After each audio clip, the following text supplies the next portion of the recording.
Thursday morning, heading into the office 7:30. I have work meeting and then I'll be running home, getting the kids and Diana, and we'll be flying out to Grand Prairie, go visit my mom, work meeting, and a presentation tomorrow. 10 o'clock, business meeting is all done. I left 10 o'clock sharp. Gonna wrangle up the kids and Diana. I seriously hope I can get out of the house in 20 minutes. Where are we gonna go? We're going to see Grandma. You gonna fly an airplane? Yes. I'm not going to fly there. Who's gonna drive the airplane? Captain Leopard. Drive us to eat you. Oh, that I'll be back someday. I'll be back someday to find you.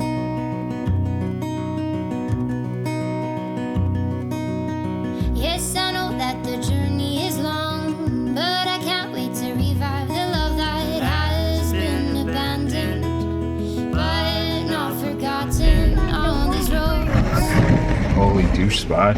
Yeah, like all these stupid trucks don't know how to park. Should I park super close to him?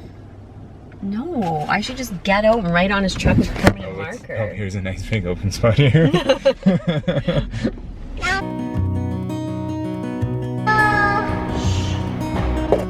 Don't shed those tears. Go hide your fears. My heart is near. Go, we can go. Oh, which way? This way. I just need to gate check our car seat stuff. Boarding passes.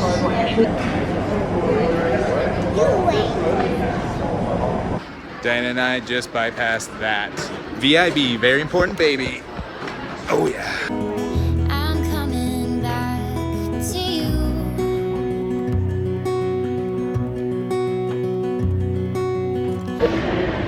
So last night Emerson was being bad and I decided to call Captain Roberts, our pilot for today, to maybe tell him that we weren't going to be able to make it because Emerson was being bad.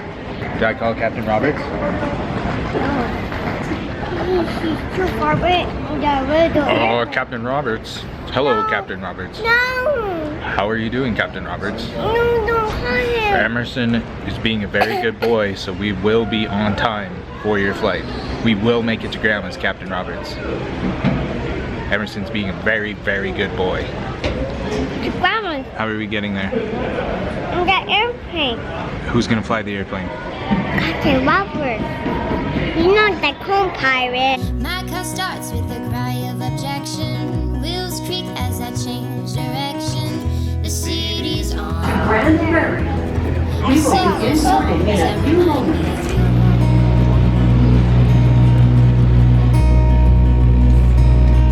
Searching for change in the cracks of the backseat. Gas ain't cheap, but money can't stop me from holding you in my arms where you belong. Pendant toute l'équipe d'Air Canada, membre de réseau Star Alliance, c'est votre... You were Captain Roberts the whole time. I always drives the airplane. Alright, are you ready, you dirty gypsies? Slowly dying, my dear, we're still goodbying. As long as you love me so, let it snow, let it snow, let it snow. Don't shed those tears. Go hide your fears. My heart is near. Fall asleep right now, Stevie. I call her Stevie too. I'm coming back. I'm coming back to you. Oh, here comes Grandma. Do you want to go see her? She's right there. You're gonna start the engine and pull the choke? Watch the Ranger take off in smoke.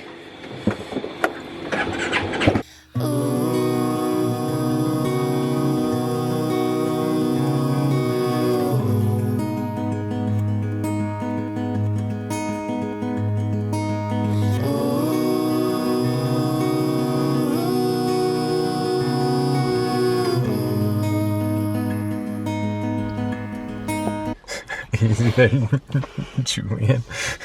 Who's Julian?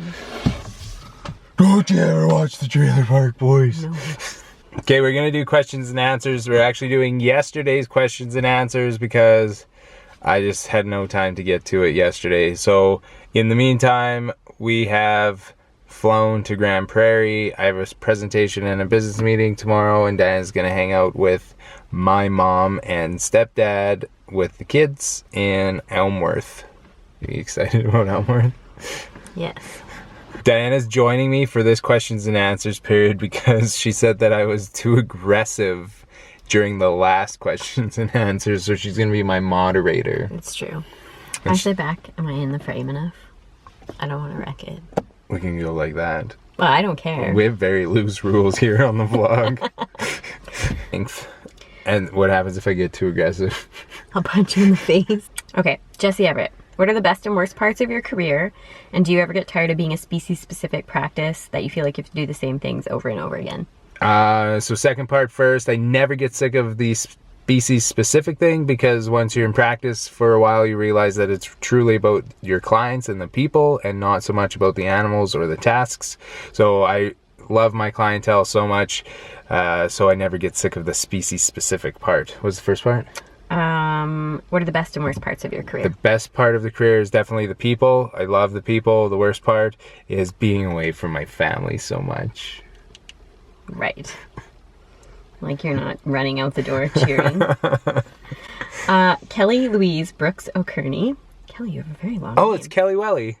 Oh, sorry, Kelly Welly. I was unaware. She's great on the Snapchats. What advice would you give yourself as a student? Be the best possible student you can be. Take all the extra kind of curricular activities you possibly can in terms of vet med. So always go to rounds. Be a huge suck ass to all of the residents, all of the clinicians. Know all their Starbucks orders. Shine their boots. Do whatever you need to do, and they will let you do crazy things that they shouldn't let students do. Dixie McKeebo, where do you work out of, and can you be my cow vet? I am out of Airdrie, Alberta, Canada. I wonder where she's at. I don't know. Anyways, so we do have clientele in Western Canada. So Manitoba, Saskatchewan, Alberta, and British Columbia. So if you're in any of those provinces, I would love to be your cow vet. Haley Denny, thoughts on the current dairy situation, brackets, low milk prices? I have no idea about this. She's just asking for your thoughts. Is that a thing in Canada? What? Low milk prices? Not at my grocery store. Well, we have supply management in Canada, so it's kind of like price protection. Shane J. Reeves, how come Hillary, the next best thing to you, of course, is leaving? Hillary was on a practicum with us. It was only 6 weeks, and she's ending her 6-week practicum. She is a local girl, and she does not have a job lined up. So we shall see if Hillary makes an appearance back in the vlog. She said that she's going to try to do some ride-alongs with me a few times this summer. Okay, so your job looks pretty physical. I see you rolling carcasses in the PM pit. Do you have to have superhuman strength to be a cow vet? I most certainly have superhuman strength, but it's not at all necessary. I have seen... They have to be left side down. Left side down definitely helps. If the animals are on a completely flat cement surface, that definitely helps with flipping them. It's all about technique. It's not really about strength. When I was just starting out, I was much stronger than I am now, and things were a lot harder. It's just as you get used to it, you get better and better, and you get muscle memory, and you know how to work smarter, not harder. Shout out to Brittany Stark. She's just saying that you're really great.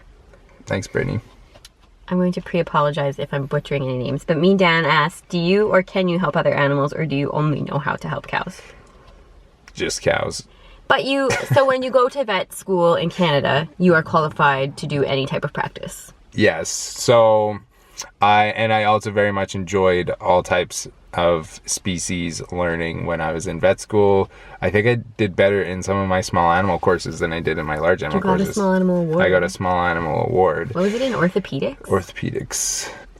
Sharon McCann wants to know, why do so many black and white cows have heart-shaped spots on their forehead? Other spots and shapes aren't repeated time and again. Is that true? I don't know. It's genetic? But are we sure that the other spots aren't replicated time and time again? Like, because if it's like... We don't know the answer. Roxanne Knapp. Is there a medicine to give cows and calves to prevent pink eye?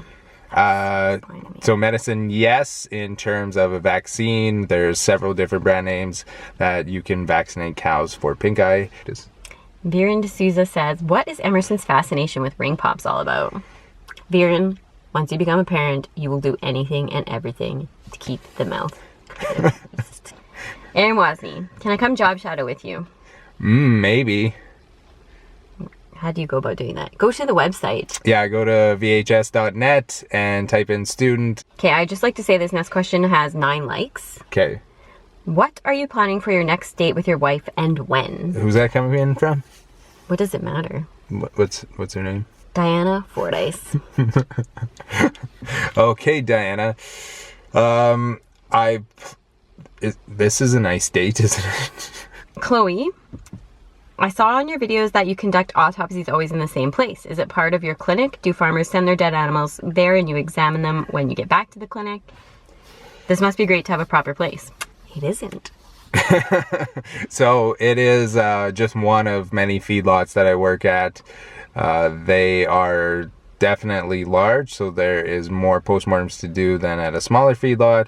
But on the vlog, I've had lots of different locations where I've done postmortems. It's just a really easy location to shoot at because it has cement ground and it has wind fence all around, so the audio is really good. So I'd probably shoot there more than other places. But Melissa, why do some cows have bulging eyes and what is this condition called? I've been told it's genetic. And also, can their eyes bulge to the point that they would perhaps pop out of their heads? And what is the treatment for it? Are you gonna pass out? I don't know. Not yet. You got one shade paler. The condition is called exophthalmos. Yes, there can be congenital or genetic predisposition. So some lines of dairy cows will have more bulgy eyes than others. Think Jerseys, but there's also pathological conditions that can cause exophthalmos.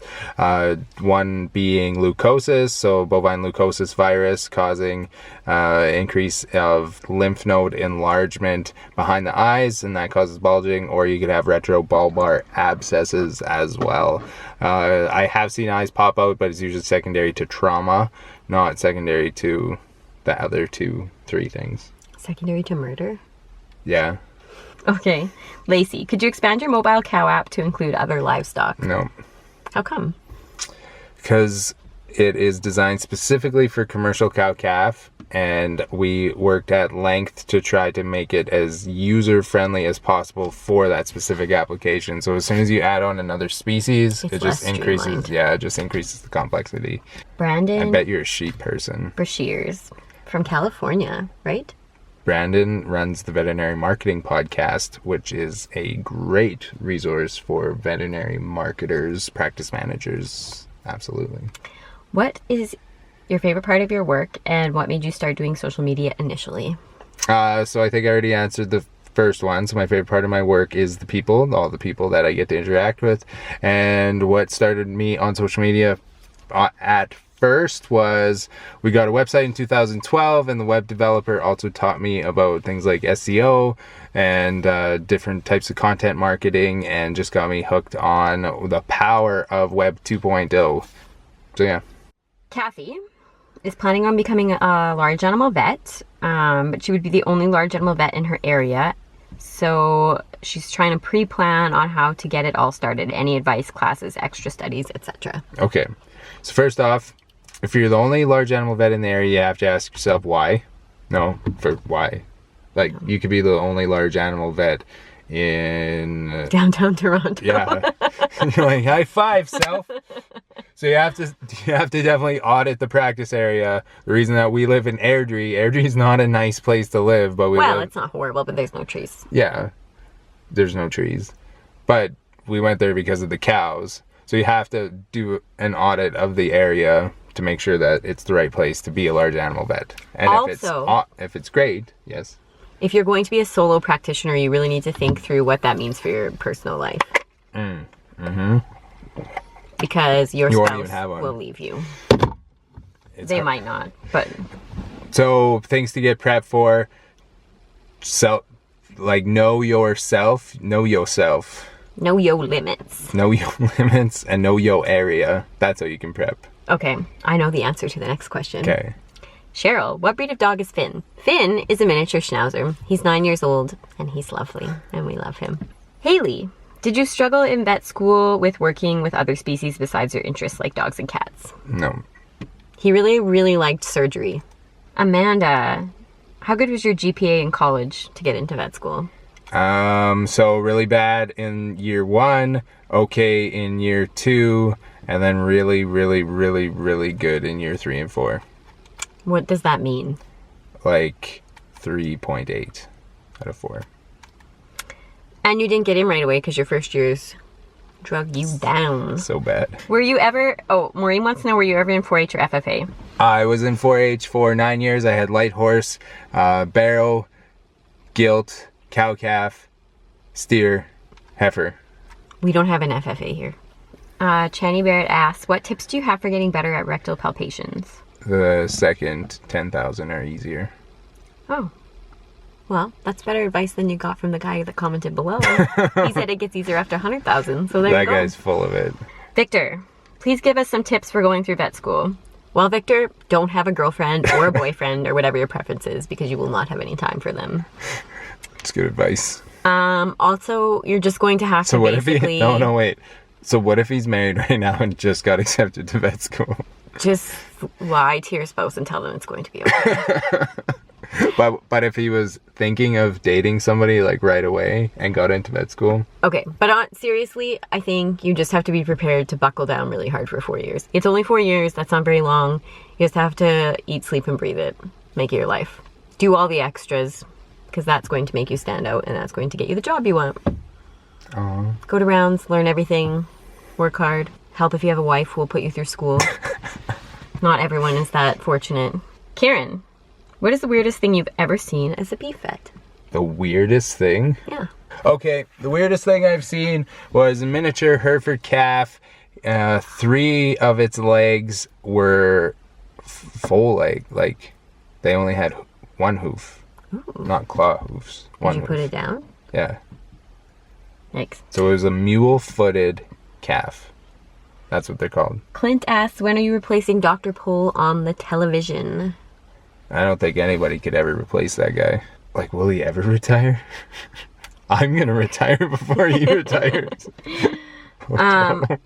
And Jennifer asks, my daughter wants to know if cows see in color. Oh, I know the answer to this, but I'll let you go ahead. No, you did. No. Is that right? Oh, I thought you were saying no, like you're not gonna do it. No, they do not. They don't. Dana did a presentation animal science. And I don't remember any of the answer. Back before we were dating or but it even knew has each other. something to do with rods and cones. Yeah, they don't see colors. They don't see any colors. Grayscale. Grayscale. Is that it? Yeah, that's all. Okay. I don't want to go inside. Our kids are in there. Good job. Maybe we should always do questions and answers like this. Like together or away from our kids? Oh, I liked it together. No, I don't mind hanging out with you. Next question answers will be in a month.